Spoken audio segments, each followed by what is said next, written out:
ಈ ದಿನ ದಾವಣಗೆರೆಯಲ್ಲಿ ನಾವು ಇವತ್ತು ಹೇಳಬೇಕಾಗಿದೆ.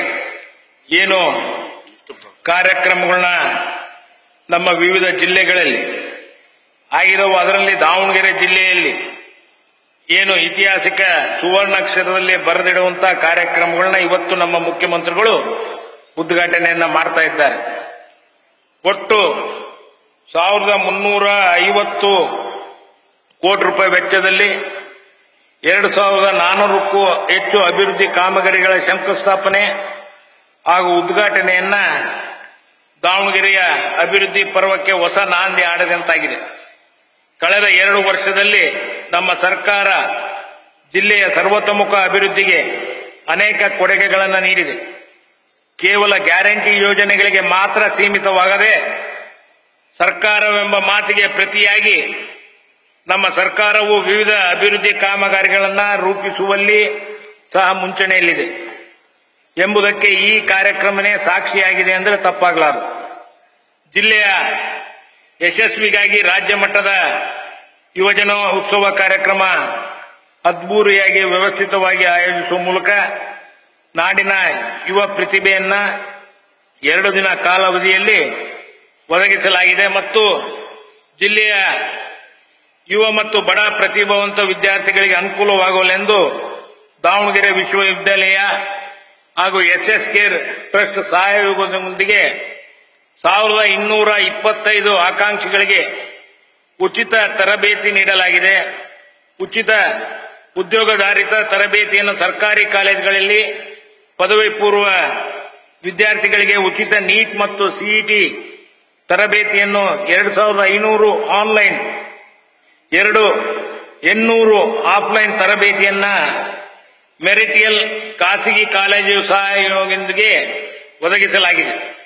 ಜಿಲ್ಲೆಯ ಎಲ್ಲ ವರ್ಗದ ವಿದ್ಯಾರ್ಥಿಗಳಿಗೆ ವಿದ್ಯಾಭ್ಯಾಸಕ್ಕೆ ಅನುಕೂಲವಾಗುವ ದೃಷ್ಟಿಯಿಂದ ಸರ್ಕಾರದಿಂದ 3 ಮೌಲಾನಾ ಆಜಾದ್ ವಸತಿ ಶಾಲೆಗಳು, 2 ಮೊರಾರ್ಜಿ ದೇಸಾಯಿ ಶಾಲೆಗಳು ಹಾಗೂ ಇತರ 10 ಹಾಸ್ಟೆಲ್ಗಳಿಗೆ ಮತ್ತು ಇತರ ಇಲಾಖೆಗಳಿಂದ ಒಟ್ಟು 260 ಎಕರೆ ಸರ್ಕಾರಿ ಭೂಮಿಯನ್ನು ಒದಗಿಸಲಾಗಿದೆ ಮತ್ತು ವಿವಿಧ ಕ್ಷೇತ್ರಗಳಲ್ಲಿ ಯುವ ಉದ್ಯೋಗವನ್ನು ಕೊಡಿಸಲಾಗಿದೆ. ನಗರದ ದಶಕಗಳಿಂದ ನೆನೆಗುದಿಗೆ ಬಿದ್ದಿದ್ದ ರಿಂಗ್ ರಸ್ತೆ ಕಾಮಗಾರಿಯನ್ನ ಪೂರ್ಣಗೊಳಿಸುವ ಮೂಲಕ ನಗರದ ಸಂಚಾರದ ದಟ್ಟಣೆಯನ್ನು ಕಡಿಮೆಗೊಳಿಸಲಾಗಿದೆ. ಅಂಬೇಡ್ಕರ್ ಭವನದ ಶಂಕುಸ್ಥಾಪನೆಯನ್ನು ಸಹ ಇವತ್ತು ನೆರವೇರಿಸಲಾಗಿದೆ. ಮುಖ್ಯವಾಗಿ ಅಂಬೇಡ್ಕರ್ ಭವನ ನಮ್ಮ ಜಿಲ್ಲೆಯಲ್ಲಿ ಬಹಳ ವರ್ಷಗಳಿಂದನೇ ಆಗಬೇಕಾಯಿತು. ಆದರೆ ನಮ್ಮ ಜಾಗದ ಸಲುವಾಗಿ ತಡೆಗಡೆಗೆ ಬಿದ್ದಿತ್ತು. ಆದರೆ ಅದನ್ನು ಬಗೆಹರಿಸಿ ಇವತ್ತು ಸುಸಜ್ಜಿತವಾದಂತಹ ಅಂಬೇಡ್ಕರ್ ಭವನವನ್ನು ನಾವು ಕಟ್ಟಲಿಕ್ಕೆ ತಯಾರಿದ್ದೀವಿ. ಅದಕ್ಕೆ ಮುಖ್ಯಮಂತ್ರಿಗಳು ಹೆಚ್ಚಿನ ಒಂದು ಅನುದಾನವನ್ನು ಒದಗಿಸಿಕೊಡಬೇಕಾಗಿದೆ. ಮುಖ್ಯವಾಗಿ ಅವರು ಹಾಕಿಕೊಟ್ಟಂತ ಏನು ಪ್ಲಾನ್ ಇತ್ತು ಅದನ್ನ ನಮ್ಮ ಜಿಲ್ಲೆಯಲ್ಲಿ ಇನ್ನೂ ಹೆಚ್ಚಿನ ಒಂದು ದೊಡ್ಡ ಒಳ್ಳೆಯ ಜಾಗವನ್ನೇ ನಾವು ಇವತ್ತು ಸೆಲೆಕ್ಟ್ ಮಾಡಿದ್ದೀವಿ. ಅದಕ್ಕೆ ಬಹಳ ಒಂದು ಸುಸಜ್ಜಿತವಾದಂತಹ ಅಂಬೇಡ್ಕರ್ ಭವನ ನಿರ್ಮಾಣ ಮಾಡಲಿಕ್ಕೆ ನಮ್ಮ ಮುಖ್ಯಮಂತ್ರಿಗಳು ಬಹಳ ಉತ್ಸುಕರಾಗಿದ್ದಾರೆ. ಅವರಿಗೆ ನಾನು ತಮ್ಮೆಲ್ಲರ ಪರವಾಗಿ ತುಂಬುವುದರಿಂದ ಅಭಿನಂದನೆಗಳನ್ನು ಸಲ್ಲಿಸುತ್ತೇನೆ.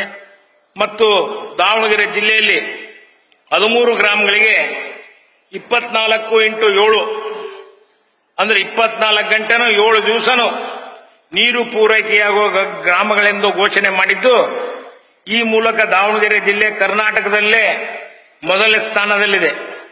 ಇದೇ ವರ್ಷ ಇನ್ನು 100 ಗ್ರಾಮಗಳಿಗೆ 24x7 ನೀರು ಪೂರೈಕೆ ಮಾಡುವ ಗುರಿಯನ್ನು ಹೊಂದಲಾಗಿದೆ.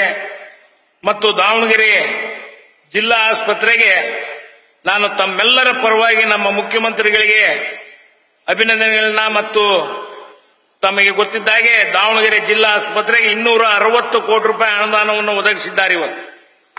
ಆದರೆ ಇವತ್ತು 200 ಬೆಡ್ಡಿನ ಐಸಿಯು ವಿಭಾಗವನ್ನ 26 ಕೋಟಿ ರೂಪಾಯಿಗಳಲ್ಲಿ ಉದ್ಘಾಟನೆಯನ್ನು ಮಾಡಿದ್ದಾರೆ. ಇನ್ನ ಮತ್ತೆ ಬರಬೇಕಾಗುತ್ತವ್ರು 260 ಕೋಟಿ ರೂಪಾಯಿ ಅನುದಾನದಲ್ಲಿ ಜಿಲ್ಲಾ ಆಸ್ಪತ್ರೆಯ ಹೊಸ ಕಟ್ಟಡವನ್ನ ಶಂಕುಸ್ಥಾಪನೆಗೆ ತಮ್ಮೆಲ್ಲರ ಪರವಾಗಿ ನಾನು ಮತ್ತೊಮ್ಮೆ ಅವರಿಗೆ ತುಂಬುವುದರಿಂದ ಅಭಿನಂದನೆಗಳನ್ನು ಸಲ್ಲಿಸುತ್ತೇನೆ. ಮತ್ತು ದಾವಣಗೆರೆ ಸುಮಾರು 23,000 ಜನರಿಗೆ ಕಂದಾಯ ಗ್ರಾಮ ಅಡಿಯಲ್ಲಿ ಹಕ್ಕುಪತ್ರಗಳನ್ನು ನೀಡಲಾಗಿದೆ ಮತ್ತು 12,000 ದರಖಾಸ್ತು ಪೋಡಿ ಅಭಿಯಾನದಲ್ಲಿ ಆರ್ಟಿಸಿಯನ್ನು ನೀಡಲು ಕ್ರಮ ಕೈಗೊಳ್ಳಲಾಗಿದೆ ಮತ್ತು ಜಿಲ್ಲೆಯ ತಲಾ 2 ಲಕ್ಷ ವೆಚ್ಚದಲ್ಲಿ 550 ಶಾಲೆಗಳನ್ನ ಪುನರುಜ್ಜೀವನ ಕೈಗೊಳ್ಳಲಾಗಿದೆ ಹಾಗೂ ಜಿಲ್ಲೆಯ ನಾಡಿಗೆ ಮುಕ್ತ ಅಂಗನವಾಡಿ ಕೇಂದ್ರಗಳಾಗಿ ನಮ್ಮ ಜಿಲ್ಲೆ ಕ್ರಮ ವಹಿಸಿದೆ. ಈ ಮೂಲಕ ನಮ್ಮ ಸರ್ಕಾರವು ಸದಾ ಬಡವರ, ಶೋಷಿತರ, ಹಿಂದುಳಿದವರ, ಅಲ್ಪಸಂಖ್ಯಾತರ ಏಳಿಗೆಗೆ ಶ್ರಮಿಸುವ ಸರ್ಕಾರವಾಗಿದೆ.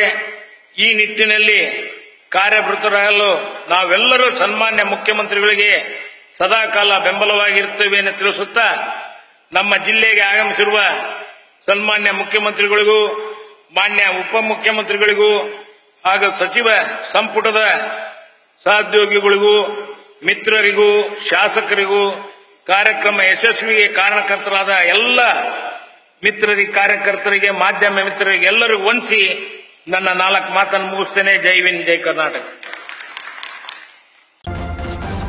ನ್ಯೂಸ್ ಫಸ್ಟ್ ನಿರ್ಭೀತಿಯಿಂದ ನಿಮ್ಮ ಪರವಾಗಿ.